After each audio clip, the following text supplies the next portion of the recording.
Well, I like to explore energy and healing a little bit. This was the first time I came here. But I noticed that as Esther's getting on the stage, she take off the rings. And so I also heard the tapes before and now. The tape I heard before, Esther seems to be screaming sometimes. Does that mean that Esther's frequency and Abraham's frequency is not in sync, and Precisely. Now it's getting more and more in sync? Precisely. That is exactly right. In other words, in the early days especially, her vibration was not as up to speed. Mm-hmm. And so even though she was able to receive the block of thought and translate it, there was tension within her, which caused resistance. Yes. So Esther's, the frequency vibration is getting higher, so to speak. Every day. So when you are here, when we are in the seminar connected with you, we are connected with the source energy. Well, what happens is when you are focused upon a source energy that is higher, faster, purer, if you are up to speed with it, you sort of ride the wave. If you're not, sometimes it can be a little bit of a rough ride. Sometimes people will come, even in the first time, and they will say to Esther on one of the breaks, "Oh, I have a terrible headache," or "This was really intense," they will say. And then after a little more exposure to the recordings or a little more time in meditation, a little more time in deliberately raising their own vibration, then they find themselves almost bathed in the energy. It is precisely as you expressed it. I feel healing. Yes. All right. So in this sense, as you bring us to the higher frequency, we are a vortex for the higher frequency. When you flow with it, you benefit. In other words, it all depends upon your vibration. It all depends upon your ability to allow. All right. So when we allow, that means we can heal ourselves in the sense we are totally always in well-being. You've said it very well. You see, what happens is every consciousness, when it is asked, it is given. So your body is made up of trillions of cells, more numbers than we could describe of consciousness that understand their place in your body. So if your body is out of alignment for whatever reason, the cells in that part of your body know it, and by the experience of contrast that they are living, they ask for what they need. And when it is asked, it is always given. So in the moment that the cells of your body recognize that they are out of whack in some way, and they begin asking, source energy begins flowing to them. Now, as you, who is sort of the captain of the ship, you with the mood or attitude, the physical, conscious human you, as you are in the place of allowing, let's say that you're meditating, or you're listening to music, or you are in love with someone in the moment, and are in the pure place of allowing, now there's no resistance within your body. The cells are asking, source energy is answering, and your alignment is constant and steady. But let's say you're troubled about something. You've got something that you're worrying about all the time. So now, even though the cells are asking and source energy is answering, you're not allowing it. Sometimes they could go to a medical doctor, and they've got stronger than ever wanting because they have disease in their body, and this has caused them to want well-being more strongly than ever. And when they go to the physician and he says, yes, I have a remedy for this, sometimes his belief in his remedy is enough to put them at ease with it, and they allow the healing. In other words, there are all kinds of different processes that seem to be the reason for the healing. But the bottom line of every healing is something has caused the person to begin to allow in a stronger way than they were when they were not well. Every time. It is all about energy. So it really doesn't matter what the doctor prescribed. It really only matters you believe and you allow it to It happen. only matters that he has enough belief in what he's prescribing that he can activate your belief in it. Mm-hmm. In other words, as you look at studies of healing, the one thing that is always present is there have been many different studies and many different processes have been deemed noteworthy. But the one thing that is always present is that the administrator is at one with what he is doing. And so much so that he is able to convey it vibrationally to his patient. So in fact, as we get connected, we are locked down. Our higher frequency can help us to help other people to heal. Absolutely, but you have to remember... Provided they have to allow it. Yes, and that's where your communicative skills come. You see, there are many healers that, as someone is sick, standing before a healer, there are many. Jesus is a good example. There are endless numbers, many that you know the names of and many that you've never heard the names of. As they behold someone who is sick, they do not allow themselves to see the sickness. Instead, they know the wellness. And so, as they behold you in your wellness and dominate the vibration of your being, now your sickness just cannot abide in that vibration. They dominate your energy field, so to speak, because their belief in your well-being is so pressing. Often what happens, once you are out of that environment, then you go back to the thoughts that were disallowing your wellness to begin with. You as a healer are not asserting the energy. It is that you are allowing so much of it to be where you are, they have easier access to it. But it is your power of vibrational persuasion, you might say, that is more about the healing process than anything else. We were visiting with a nurse one day, and she was asking us for some advice that could help her as she is soothing patients. And so we offered her all kinds of things that we would say. And she said, "Oh, Abraham, I would be fired if I said those things because we are not allowed to give false hope." And we said, then you have nothing for these people, because if you are trained to believe in their sickness, they would be much better off with you not in the room. So in fact, as we are locked down, we can hold our focus, we can do distant healing as well. You do not have to be in the room. In fact, sometimes if there is someone that you are focused upon and they are not in a state of wellness, it's easier for you to envision them in a state of wellness if you're not sitting in visual image. Mm-hmm.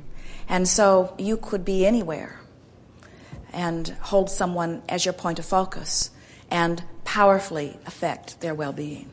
Thank you. One last question. So in that sense, all the religions are sort of our belief system, are sort of way stations connected to the source energy. So if I believe I'm a Christian, then through Christ I'm connected to the source energy. Or if I'm a Buddhist, through Buddha I'm connected. Is that sort of the way you see it? That's what most believe. What both Christ and Buddha would say to you as you are visiting with them is, you are as we are. You have your own personal connection. But sometimes by recognizing that someone else had it, it causes your belief in that connection to be stronger. Many people are feeling unworthy, and it's easier to believe that someone like Buddha or someone like Christ could have that connection. But all of you have it. You are all extensions of it, and to the degree that you allow it, you live as fully as they. And they would be the first to tell you they were not always in the place of great connection. Well, thank you very much. Yes, indeed.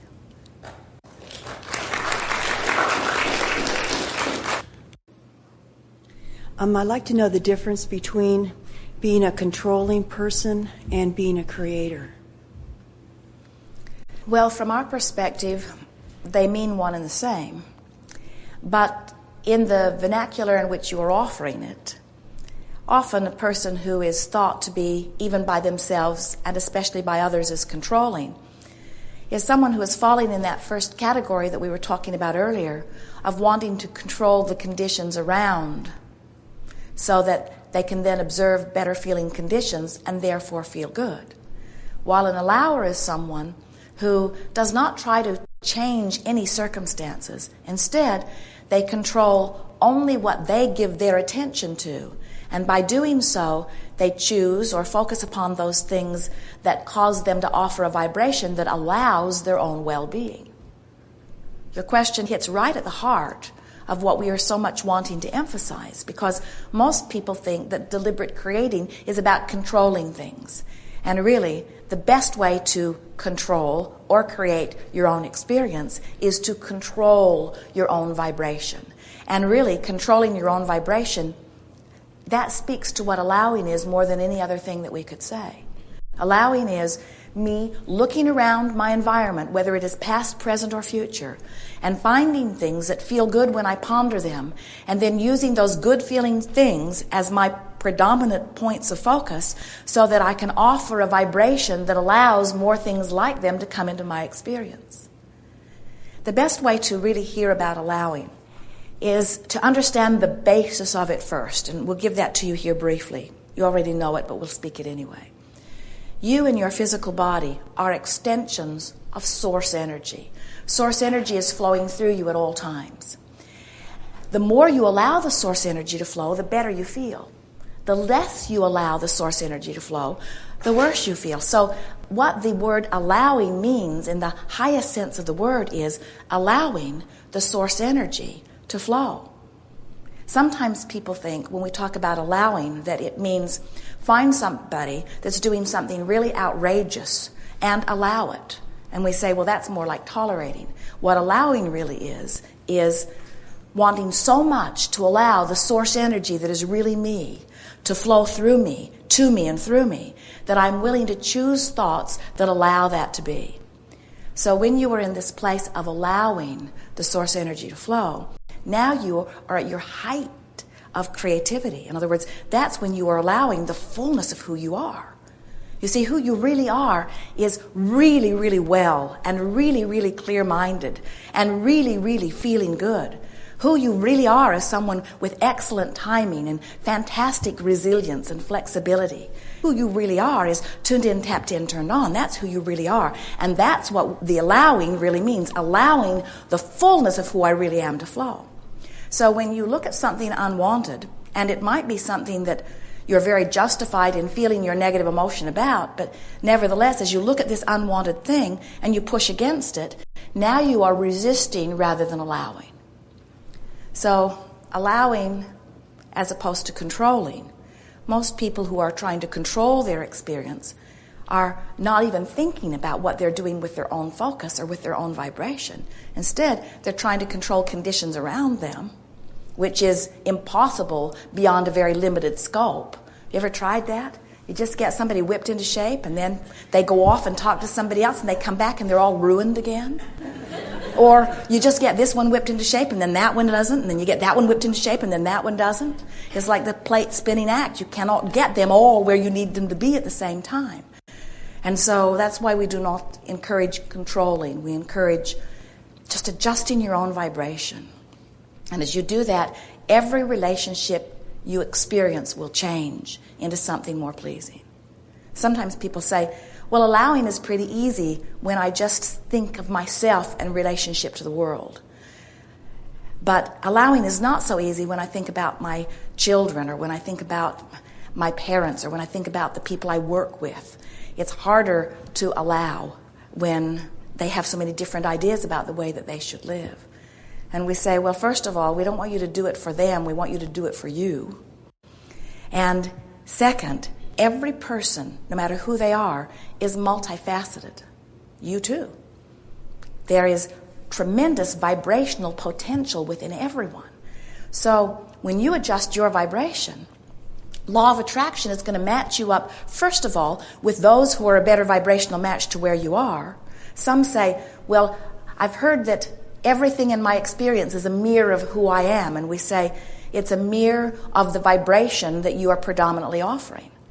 So if you have a relationship with someone and it keeps feeling like it's something that clashes or something that feels uncomfortable, you have to separate yourself from it long enough that you can, in your mind's eye, start creating images that please you and practice those pleasing images longer until they become a more dominant part of your vibration. And when you do that, you will not rendezvous with this person under usual conditions. In other words, your relationship will begin to change even the first day that you make the effort. Did we get to the heart of the difference between controlling and allowing? Yes.